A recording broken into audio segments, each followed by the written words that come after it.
Okay, so check this out. Oh God, Do you yeah. know what Lance Stroll's real name is? No, It's not Lance Stroll. Okay, it is Lance, but Stroll is not his real surname. no. You'd have to No. pay for that. That's DLC. It is Strolovic. So his real name is Lance Strolovic. So how does that make sense then? I don't know. I don't know. But yeah. So Lawrence Stroll is actually Lawrence Strolovic. Okay, yeah, I can sort of see it, but it's still very odd. It is odd, but I don't know. Maybe there's a reason behind it. I don't know. So yeah, that's not his real name. He's No like an idea. actor. He's got a stage name. I knew he was a paid actor. I knew nobody could drive a Formula One car that bad.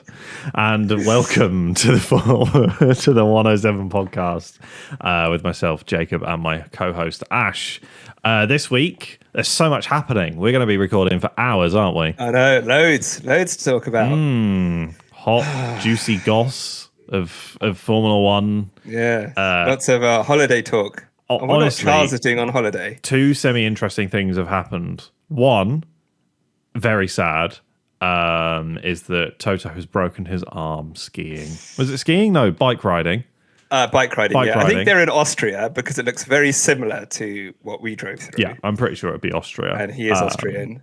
So, yeah. Speedy recoveries, Toto. So, and You just Christian replace it Horner's... with a robot arm. Yeah, exactly, yeah. And then Christian Horner's dog passed away, unfortunately, so which is obviously always very sad.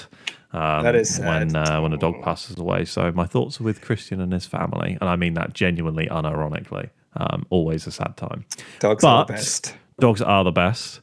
But we obviously have some Formula One based stuff, and I didn't tell you about this pre-recording, so I also have some quick fire, like, would you rather Formula One questions for you as well. Oh, those never go well, but okay. Yeah. So also, can I just say, despite the fact that these guys drive 200 miles per hour, racing wheel to wheel, They do. incredibly dangerous, it seems to be that bicycles are like an F1 driver or an F1 team personnel's kryptonite. Because exactly. Fernando had an accident, Lance had an accident, Yeah. Toto's had an accident, Mark Webber's had an accident. Yeah. I'm sure there are a few more. It's just absolutely, yeah. Yeah, but put them in a car going like 150, 200 miles per hour around a corner, sorted, easy. So all in a day's work, literally. Yeah. Put them on two wheels. It's like, whoa. Can't handle it. Because I'm pretty sure in their contract, they're not allowed to do stuff like motorbiking. No, they're not. No, Stuff like that. I don't know if you saw, but Oscar Piastri was at the MotoGP British. Yeah, Lando was there as well, right? Oh, I didn't know he was there, but I think know that Lando Oscar was was there. And Oscar put a photo up on Twitter of him on one of the bikes, and his mum responded and being like, "Don't you dare get on that bike!" And it's so good. It's so good. Yeah, that's proper. He's such a baby. You can kind of expect his mum to be like, "Don't you dare do that." How old is he? I suppose he's like 21. I think he's the youngest on the grid because they did that grow the grid, didn't they? He's 22 years old. Yeah. April 6th, 2001. Logan Sargent is younger. No, slightly older. Sorry, slightly older. He's 22 still. I'm surprised. Oh, yeah, it's a year later. Yeah, I'm surprised Mr. Red, White, and Blue wasn't born on the 4th of July. What a loser. Right. Anyway. Where did that come from? That's just mean. I'm just saying, if you're a true-blooded American, you're born on the 4th of July, obviously. Oh, gosh. But yes, so we have the F1 Commission report. Yes. So throughout the season, the Formula One Commission comes together and they talk about what's going on in the world of Formula One, what can we change, what needs improving. I think they do this around 4 times a year. I can't remember when the last one was, but yeah. But anyway, it's definitely something that we should talk about because they do. I say we should talk about it. It's like every work meeting ever where a bunch of people say stuff and nothing happens. Quite literally with tire blankets. Yeah. So just to kind of summarize, there are some key things here. So the tire blanket removal, which they're doing for cost purposes and being more environmentally friendly, has been delayed to 2024 as Pirelli do some more investigation on what it will actually be like for the cars. I don't know if that's a good or a bad thing because we've seen how many incidents happen into turn one. But do the tire blankets really provide that much heat when they do a formation lap? So I will give you a little bit of insight because this year they've had to turn the heat down. Right. And I think it used to be a lot warmer and it used to make a big difference. Right. Okay. And I can imagine it from the pit lane for pit stops because they literally take them off at the last second and then pop the wheels on. I personally don't see the issue with tire blankets as far as I'm concerned. If you want to have tire blankets, use them. I think it's actually safer to have them than to not have them. And I'd much rather, some penguin not have quite enough ice to sit on than some drivers smash into a wall at 200 kilometers an hour because their tires weren't warm type thing, Also, I would argue it's on Pirelli to make the tires keep heat more or warm up quicker. So, but we all know how bad Pirelli are at making tires. So they only do what the FIA tells them. Literally, yeah, they are FIA merchants, as far as I'm concerned. Don't blame Pirelli. And that's our Pirelli sponsorship out the window. Bridgestone, if you're interested, if the money's there. I think it would make it interesting in terms of strategy. Because if you've got no tire blankets, the undercut probably wouldn't work as well because you're probably going to spend more time getting heat into the tires. Yeah, I can see that. I would like to know what the actual cost effectiveness of it is and what the environmentally friendly savings are, because it doesn't seem to be much. This really upsets me because I fully understand that we need to be a more sustainable sport, blah, blah, blah, blah, blah, right? But at the same time, how many helicopters were flying into the British Grand Prix for important people that would use like 10 times as much petrol as the cars do during the entire race? And that was just one event. Or the logistics of driving everything through Europe 5 times and then flying it to Canada and then flying it back all the way to Europe and stuff like that. Like, we shouldn't be looking at tire blankets or using sustainable fuels. Yes, using sustainable fuels is very good, but it should be everything else. It should be the other stuff and the logistics, because that's the real killer as far as I'm concerned. I would be down for sustainable fuels if they, let's say, okay, you can bring back bigger engines. Yeah, V8s, V10s. Yeah, get that sound back. Well, actually, apparently Mercedes are working on getting their new V8s for the C63 and something else. They're working on new V8s. Yes, because there was a huge backlash. Yeah. Because they went for 4-cylinder hybridized engines, and I think sales must have just completely dropped off. They must have done, yeah. So they're looking at bringing the V8 back. Because they've also looked at Audi and BMW, who still have the V8s, and like, oh, crap, Yeah. So that'll be interesting. So yeah, they've deferred that to 2025. Yes. So it was supposed to come next year. Another interesting one is power unit equalization. So I'm going to read this word for word. Now tell me what you think. Right. The FIA has been analyzing the PE performance of the cars during the first half of 2023 and concluded that there is one such notable performance gap between competitors. Now, do you think this is a team ahead of everyone else or a team behind everyone else? It is 100% a team behind, and it is 100% Alpine. 100%. 100% it is Alpine. Oh gosh! Alpine who else uses screwed their engine, and they've gone. No one else we're uses behind because that's Renault the engines. rumor. No one else uses Renault engines, do they? No, because Honda are AlphaTauri and Red Bull. Ferrari are Haas and Ferrari. Mercedes are over a few teams. So yeah, it must be the Alpine team. It is. I'm 99% sure it's Alpine because I remember seeing a few rumors as well that it was Alpine. They were like quite a bit down. Yeah, but like it's just honestly, I don't like Renault/Alpine engines. Because the funny thing is, they used to be one of the better engines back in Vettel's era. From 2010 even then, to I think Christian Horner talked about the relationship and about their engines not being where they wanted them to be during that time as well. So yes, he did. Yeah, he spoke quite ill of them after the contract had ended. Really? That's Yeah. interesting because they were better on fuel economy and power. Because I remember in 2010, Fernando couldn't get past, was it Vitaly Petrov in the Renault? Just didn't have the straight line speed. Yes. That was Abu Dhabi. It's where he lost the championship. And then 2011, they worked with the Renault to get the exhaust blowing optimized. So it's interesting that he would say that. Yes, time. he did come out and say that. I can find you the YouTube clip of him. No, I believe you. It's just interesting. I can understand from 2014 onwards. That's very well documented on Drive to Survive. But yeah, before that. So yeah, it makes sense that it's probably Alpine.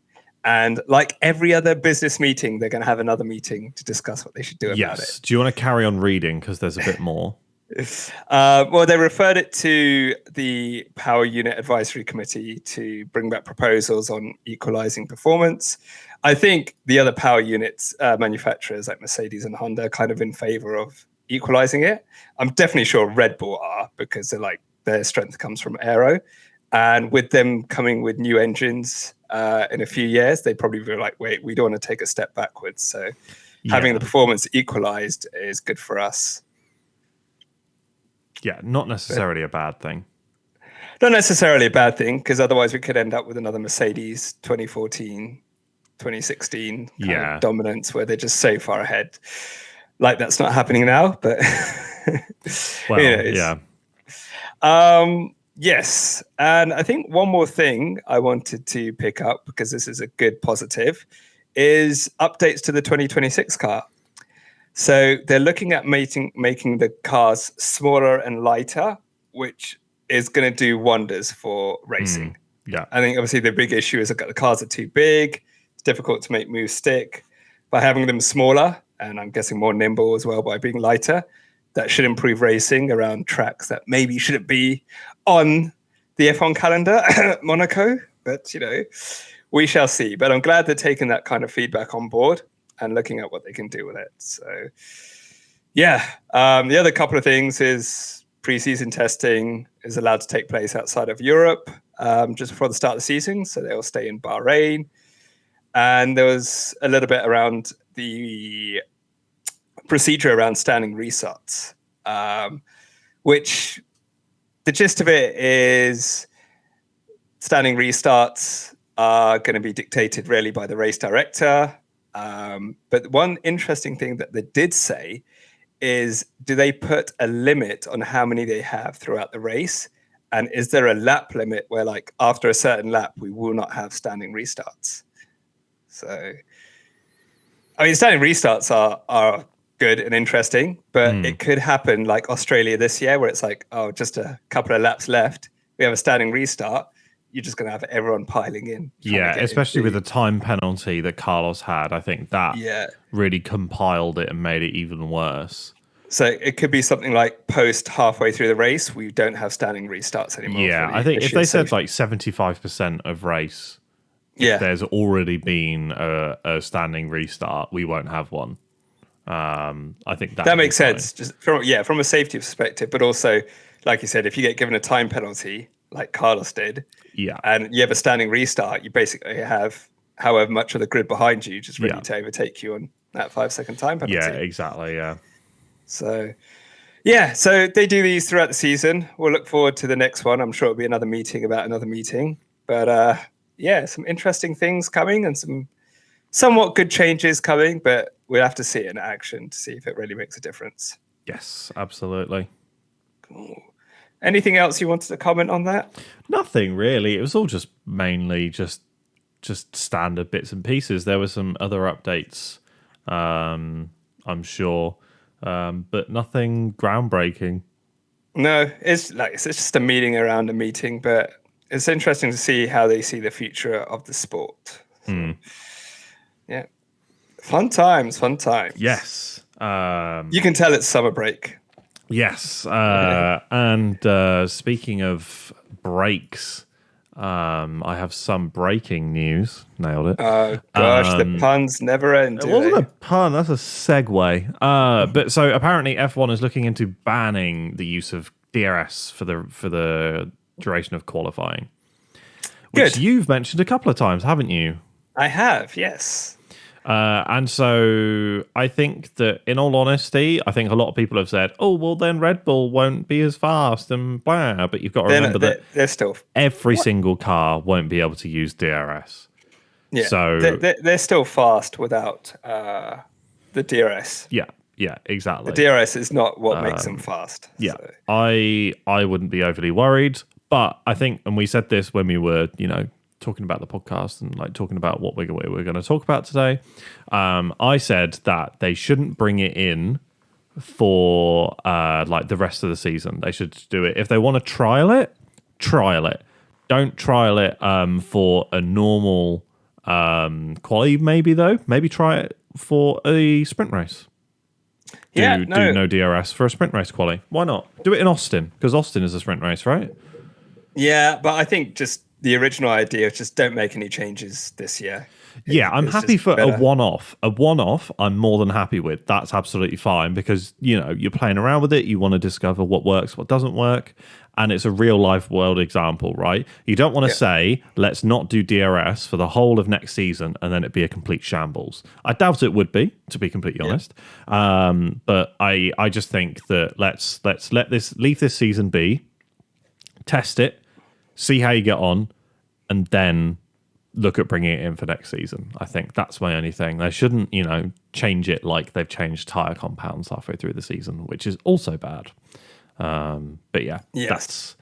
that's just my opinion. But you said that you haven't wanted people to use DRS because it's just wrong. You'd only use DRS in the race when you're overtaking someone. So why would you use it during a quali lap? Quali lap's just about pure car performance. Why? And it just, I don't know, it doesn't make sense to me. It's just like, have the car out, no changes whatsoever, just go out, do your quickest laps, and it's done.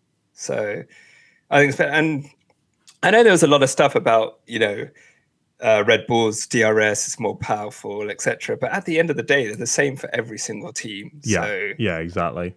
Why have it on? Just keep it off, let them race, and you're good to go. So it's been a bit weird rule because I know when they brought out DRS, you could use it in qualifying in every part of the lap that you could, and then they stopped that for safety reasons, and it's just like the DRS zones. But you only get into a DRS zone when you're within 1 second of the car, so just go out and do it. Yeah, no I still think that DRS needs to be looked at in terms of it's almost like ERS, or you can only use it once per lap because that would stop the DRS trains. You could only use it. So, for example, it doesn't really help during Monaco, where there's only one DRS zone. Make the tunnel a DRS zone. That'll go down very well. But yeah, I think that you should only be able to use it once a lap because then we would get rid of these DRS trains. It would be a lot easier for people to overtake, and it would be more tactical, I guess, especially because it's a lot easier to follow in these cars than it was previously. And that was the reason why DRS was introduced, was to help overtaking because it was so difficult to follow the cars. So if it's now easier to follow the cars, DRS should be weakened. Yeah, and then sometimes you get that issue with multiple zones is someone uses DRS to overtake and then the car behind gets DRS and they just overtake back again. So it's like, didn't really do much. So like I said, multiple zones, it can stay, but just use it in whichever you think is best for you at the time. Yeah. So, yeah. DRS. I like it, though. I like it. I think it's fine. I think that a lot of people who say, like, oh, it isn't proper racing and stuff like that. I mean, I think it's fine. It's just, it's the same as, using nitros, I guess.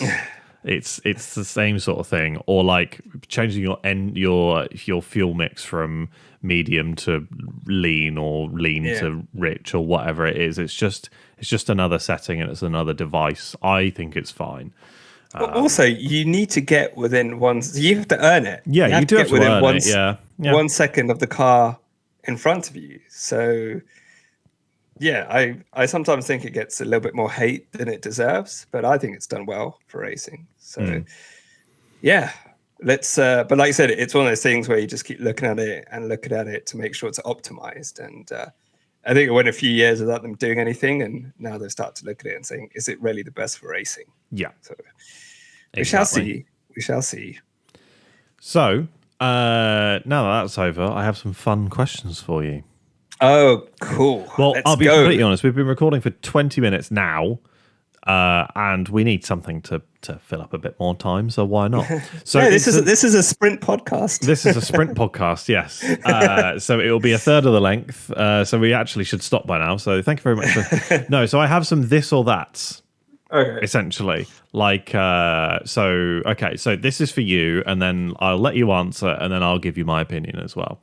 Okay. So Lewis wins the 2007 World Championship. It was his rookie year. He would be the only rookie to ever win the World Championship, although technically, I guess the first season, technically whoever won that season was a rookie because there'd never been Formula One before. So technically, anyway. That made no sense, but okay. Well, yes, it does. If there's never been a Formula One season, so technically everyone is a rookie because it's their first season. So whoever wins that season. Oh, you're talking about the first ever Formula ever. One Yeah, 1950. Okay. I thought I thought you were still I'm on talking that about history 2007. shit. So you went way back in time. So that's what I'm talking about. What year is this? So Lewis wins the 2007 World Drivers' Championship. Arguably, he should have won it. Thank you, China Gravel.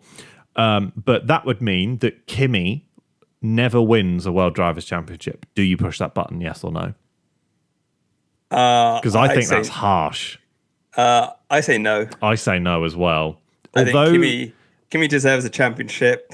Knowing what we know now and how many Lewis would win, it's okay. And also, I know it was his rookie season, but he tested that McLaren so much, he knew that car inside out. So, well, I'm going with Kimi has the 2007 World Championship.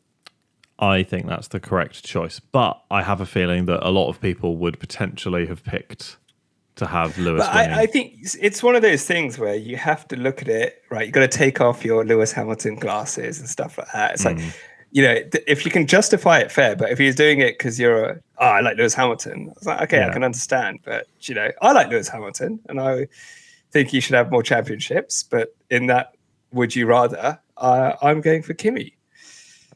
Well, it's obviously because Kimi won the championship in that year. So yeah, that's the reason why. So next one, Alonso wins his 33rd race this year, but he retires at the end of the season. Do you press that button? Oh, that's because I know you're an Alonso fan, and I know you will want to see him carry on. And I think he has a contract until the end of next year. He does. He's confirmed for next year. So it would mean no more Alonso. No. Do you press that button? No, I don't press that button. I want him back next year. I want him back next year. I'm pressing it. Sorry. I'm pressing it. I think that he will have more chances to win next year. Well, yes, but also Max. But also Max. But yeah, I would rather see him for longer in the sport. He's achieved quite a lot. Yeah. I don't think one more win means as much to him as having a chance at the championship again. Because his dream is 3. That's what he's wanted. He's wanted 3 his whole life because his hero is Senna and he wants to match Senna. So, yeah, I'm going to say no win. I want the guy still in Formula One and he still performs. Gamble. Yeah, I'm going to gamble. That's completely fair enough. Yeah, you got opposite. I've gone opposite. Win. I think that 33rd win will be vibes. And I think it's, especially if he literally, like, if it was like one of the last races of the season and he's gone, I've won, but that's it. I'm retiring at the end of the season. And like completely mic dropped it. I think the vibes, I don't think it would even, it would obviously be sad, but I don't think it would be, the worst thing in the world, if that makes sense. Like, I feel like people would appreciate it so much. He's finally defeated Max. He's won after like 8 million years. So I think it would be fully deserved.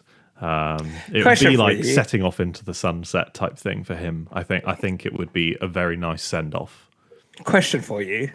Because I know there's always lots of driver rumors. It's a whole science Audi rumor and stuff like that. We don't really talk too much about those kind of rumors.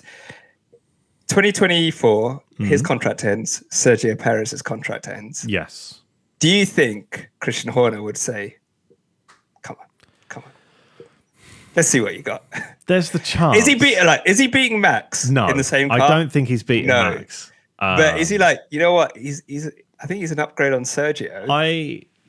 I think that part of the reason why Sergio has been signed to Red Bull is financial. And we both know that Fernando Alonso has a lot of good sponsors that are worth a lot of money to a Formula One team, and he has a huge fan base. He was an ex-Ferrari driver, multiple world champion.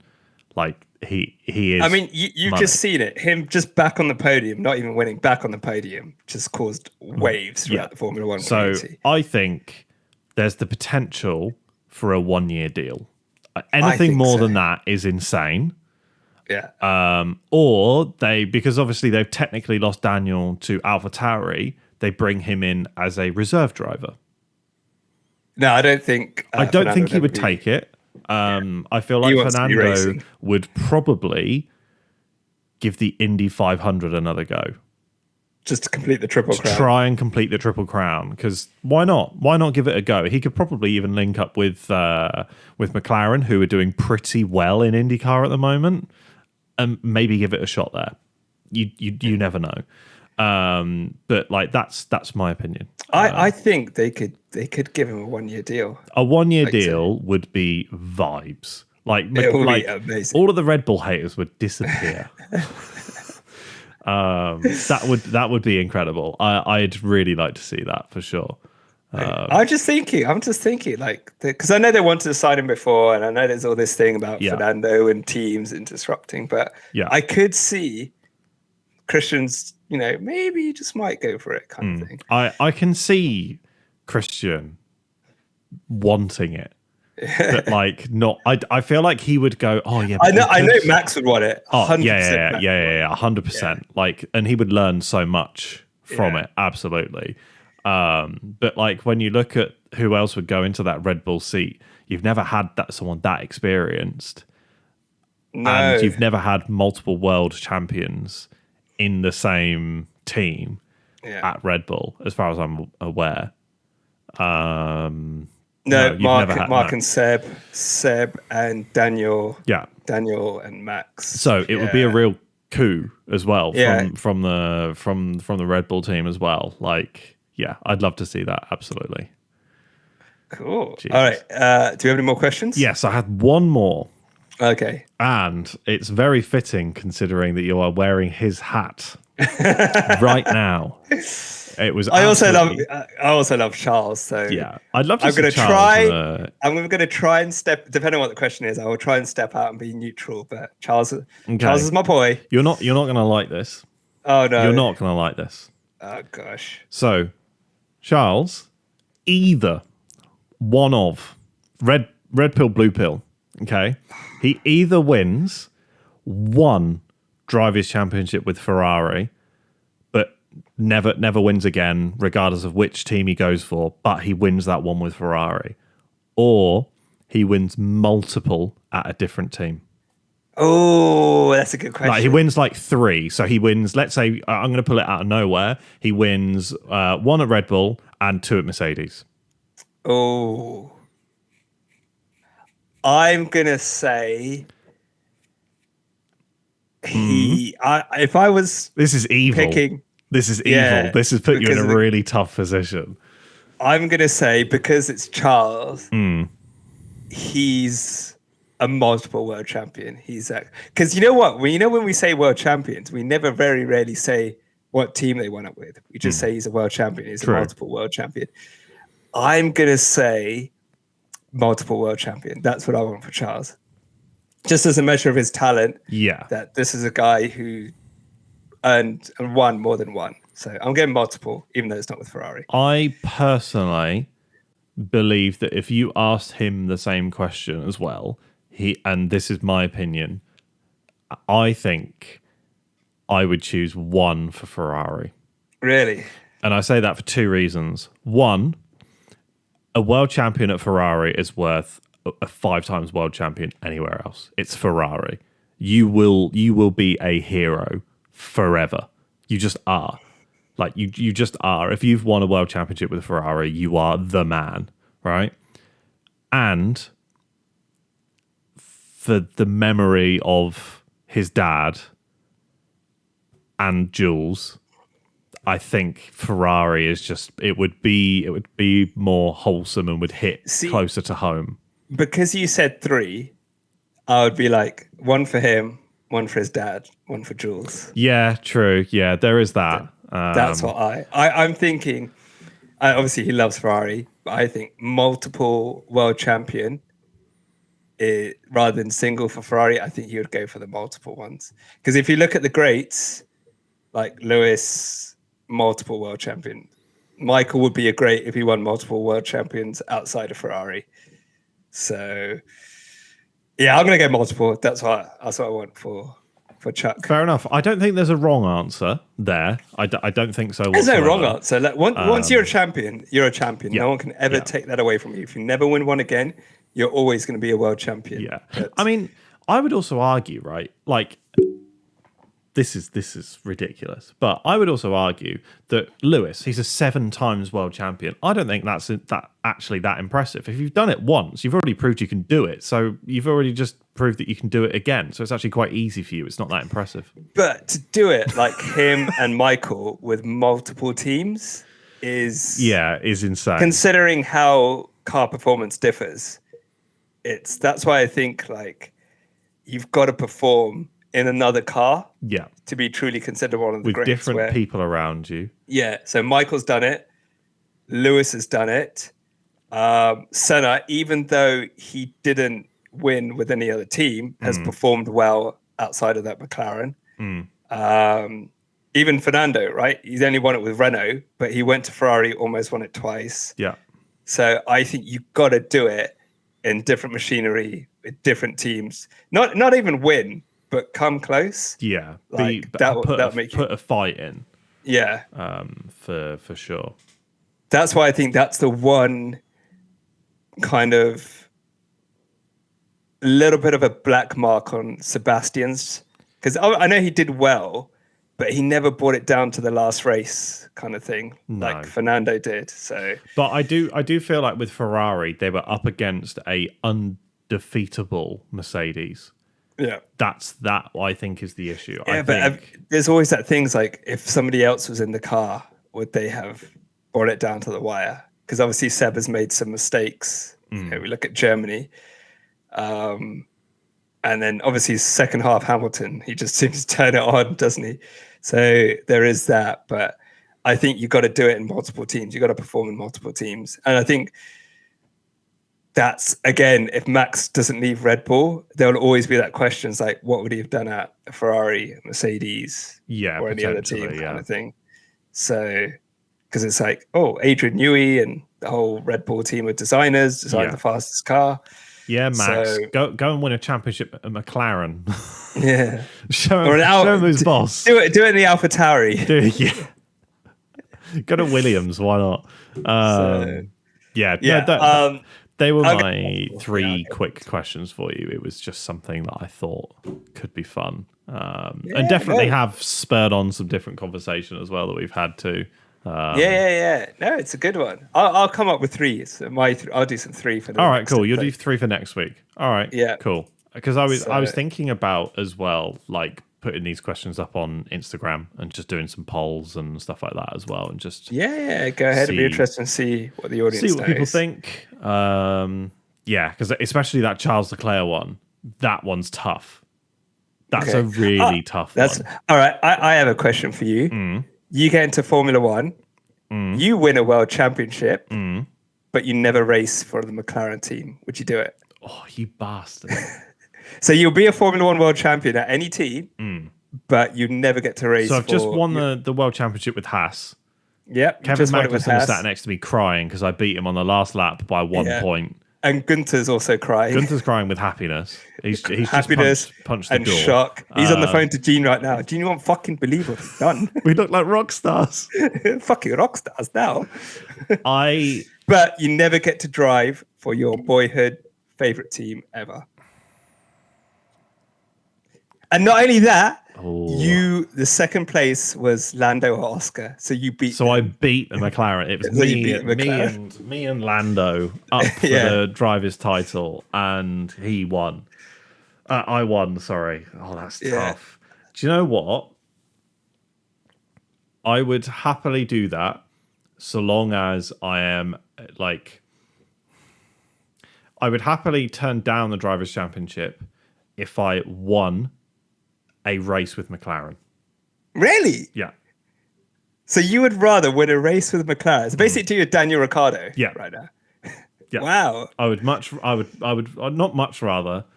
I would rather win convincingly a race with McLaren, like British Grand Prix, let's say, in a dream scenario, British Grand Prix. I win the British Grand Prix with McLaren. You never become a Formula One world champion. I never become a Formula One world champion at any other team or McLaren. I'm taking that. Wow. I fucking love McLaren. There's no taking that away from me. If you'd have said multiple world driver, I might have said yes. But that was it. One just or nothing. the one. Yeah. I'm taking the win at McLaren. Oh my god. Easy. Wow. Easy. I think that's a shocker to end the podcast. It's not even a question. Not even a question. So long as I win one race. Oh man. I could drive for McLaren I'll do it for free. I'll pay them. Just one race. Would you be happy at the back of the grid? I'm in a papaya car. I don't give a shit. I'm one of 20. I think that would wear off very quickly. I'm one of 20. I don't think it. Yeah, I'll overtake Latifi and who else. No, I don't know about back of the grid, but you know what I mean. Like I feel like if I had a Daniel Ricciardo / Lando if he'd pitted for wets situation, and I'd won one race but just never win another world championship or never go on to win a world championship, I'd probably take it. I mean, think of it like this, right? Because I'm also thinking post Formula One as well. Is you look at yes, you can be a world champion and that's all well and good, but you can still do decent enough without being a world champion. Like look at Mark Webber, look at David Coulthard. Like you can still do it and you're still well respected. I think so long as you're a well respected driver, then I think it's fine. Each to their own. I'm taking it. Oh my god. Well, what would you rather do then? Would you world champion any day of the week. Any day of the week. Any day of the week. World champion in a Williams Haas Alfa Romeo above a top team. Any day of the week. You're a world champion. You were the best driver in the world over that season. You won multiple times. You got the trophies to show it. Not one trophy from a race, but right. I won for the same team that Senna won for, and that means a hell of a lot. But Senna left McLaren. Remember that? True. Well, he was gonna. That's a story for a different time. But it was gonna win Jordan and blah blah blah blah, and then we go down another rabbit hole. But you better come prepared with three hot takes. Well, I already gave you that one, so I've got 3 good ones coming. No, you've got 3 separate ones. 3 separate ones, for sure. But yeah, all right, cool. Well, there we go. Let's be honest. It's for silly season. This has been relatively straightforward and serious. To be honest, nothing's really happened. Yeah, everyone's on holiday. Everyone's relaxing as they deserve to. And actually next week let's just do a little Q&A. We'll do a little Q&A actually. Well, we do have. I've been doing some research, haven't I? Around you've been doing a lot of research. Oh Jesus Christ! I've spent way too much time on this that any sane person wouldn't have spent time on it. But I've been doing some research around F1 champions, which I will reveal next week because I'm not quite finished because it's taken me way too long. Yeah. Also, we're coming up to 500 followers on the gram, so maybe we'll do a giveaway or something like that. Well, I have some stickers actually.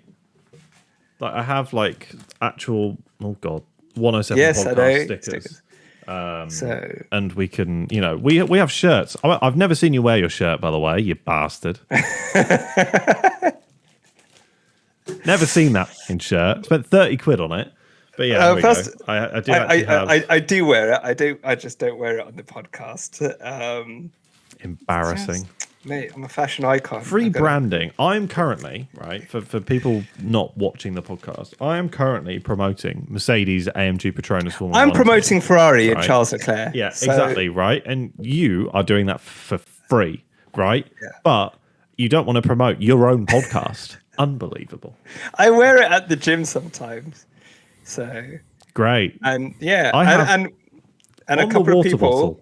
On the water bottle. A couple of people who have FaceTimed me have seen me wear it, and they're like, "What's that?" Oh, well, let me tell you what it is. Okay? So, yeah. But yeah, I think. Plus, you do such an awesome job with branding this podcast, anyway. Oh, when you put it into your little things. So I'm less angry now. Okay. When are you never not angry? When I win a driver's race with McLaren. I'll be there, but could have been a champion. I'll tell you what, I will be a world champion for a Subaru Formula 1 team in a heartbeat. Give me a world champion in a Subaru, but I never drive for McLaren. Easy. Oh my god. The only Formula 1 team to have a boxer engine. It was like, do you remember how wide like the cars were, like the side pods, like at the beginning of last season? There was one which had like ridiculously wide side. That would be the Subaru. It would just be the widest thing in the world. Oh god. Oh my god. Right. Anyway, let's do actually end because we've been nattering on for over 40 minutes now. But yeah, we will be back next week with some more shits and gigs, I guess. And hopefully we'll have some hot goss from the world of Formula 1 as well. I know what we can do next week. We'll do Formula 1 hot takes. Formula 1 hot takes. Okay, sure. I'm going to find some, and then we're going to absolutely divide the fan base. I'm gonna tease you one right now. Massa washed, mate. Should have won the drivers' championship. Idiot. Right, let's stop recording before. Why are you so mean? Right. Gosh, end on some positivity. But no, thank you all for listening. Wherever you're listening, please, if you can, like, subscribe, follow. It means a lot, not just in terms of just following us. It just means a lot to us in general, and that we're producing good content and we're sharing our Formula 1 idiotic opinions with you. And yeah, if you don't follow us on Instagram, please do, because we are sharing memes every day. I swear, I think I'm going to run out of ideas. But no, you're good. You're good. Keep going. I'll keep it going. But yeah, thank you very much for listening, and we'll see you all next week. Cheers, everyone.